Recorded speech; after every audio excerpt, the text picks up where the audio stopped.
Ibu Kepala Sekolah, Bapak Ibu Guru, tenaga pendidikan, selamat pagi semuanya. Selamat ulang tahun Pak Agustinus. Ya, selamat bertambah muda. Ada 2 hari.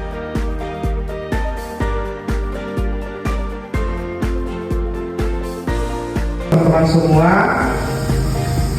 di hadapan kita ini ada sebuah buku. Ya. Kita sementara siap untuk cetaknya, tetapi soft file sudah kita bahas semua.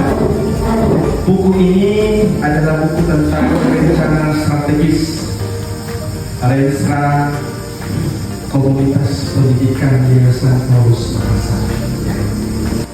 Tentang apa yang akan kita jalani bersama. Jadi di dalam itu berisi tentang perencanaan strategis ke depan. Dalam 5 tahun kita mau buat apa?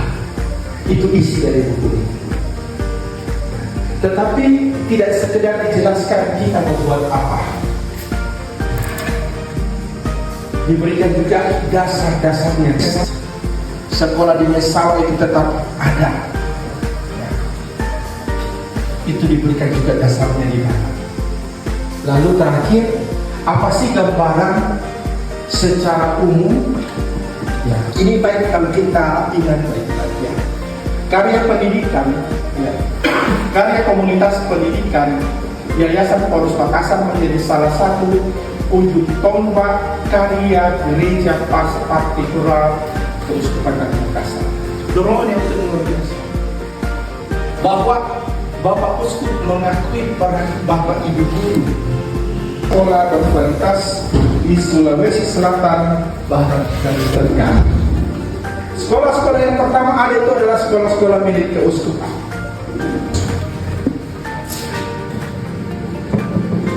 Tadi malam dia masih menegaskan ketika kami bertemu dengan pendidikan bersama dengan Bapak Uskup. Dia masih ingat peran sekolah penting sekali. Tidak sekedar sebagai sekolah atau organisasi.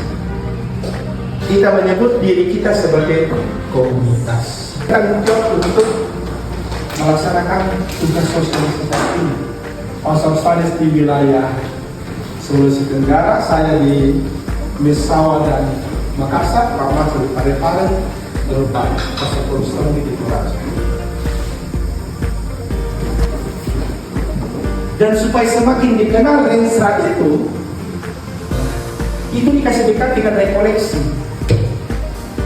Karena rekoleksi juga itu membantu kita menyadari diri kita sebagai komunitas dan bagaimana kita bergerak bersama tentang Renstra. Kalau Renstra itu rencana strategis, biasanya dalam kurun waktu. Renstra kita sudah selesai di tahun 2024. Kita memulai Renstra yang baru di tahun 2025. Jadi 4 nilai itu bukan tujuan, tetapi sesuatu yang sudah hidup di dalam diri kita semua. Itu yang membuat berbeda di tahun 2025 ini. Itu pertama. Nanti Anda lihat rumusan visi yang baru itu berbeda sekali.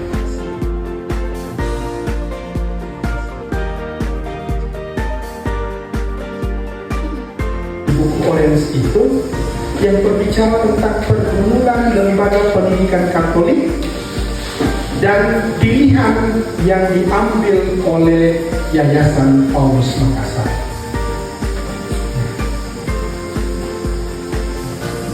Apa pergumulan kita? Lalu banyak sekolah itu sifatnya lebih pragmatis, prestasi dan sebagainya. Kita tetap bertahan dengan nilai-nilai Injil. Kenapa?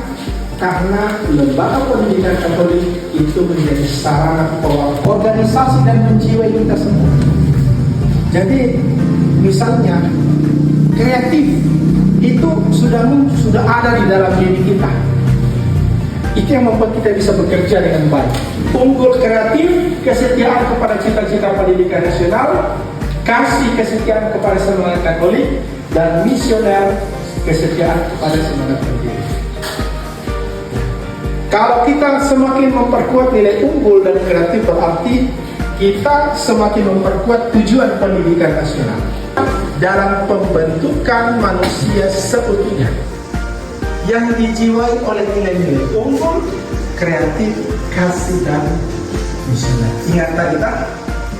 Jadi yang dijiwai, apakah sekolah kita, apakah guru kita itu sungguh-sungguh berjuang untuk menjadikan murid-murid kita itu manusia yang ini seutuhnya.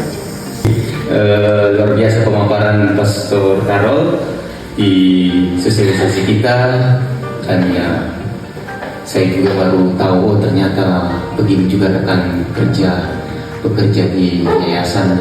Setelah ini Bapak Ibu Guru, ini menjadi acuan kita ke depan. Mau tidak mau harus terus kita jadikan patokan karena sudah ada arah dan dasarnya yang siap dilaksanakan.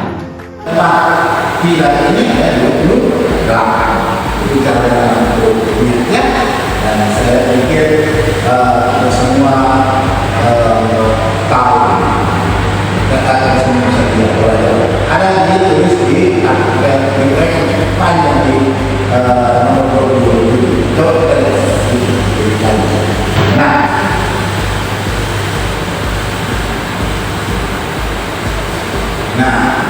oke, ini akan saya jadi bidang pencapaian kita harus melaksanakan misi, ya, tujuan akhir untuk diri sendiri,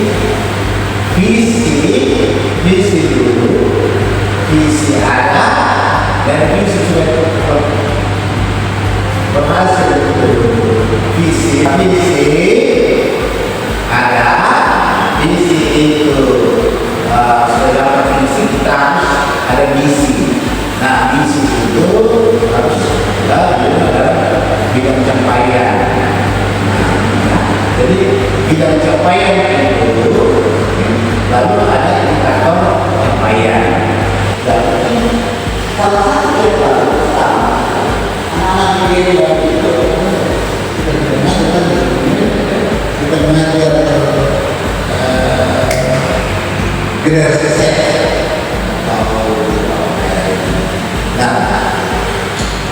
Kita bisa dilepaskan dari apa ya? Mereka tidak mungkin lagi dilepaskan dari. Nah, ini perlu bagaimana kita kerja baru untuk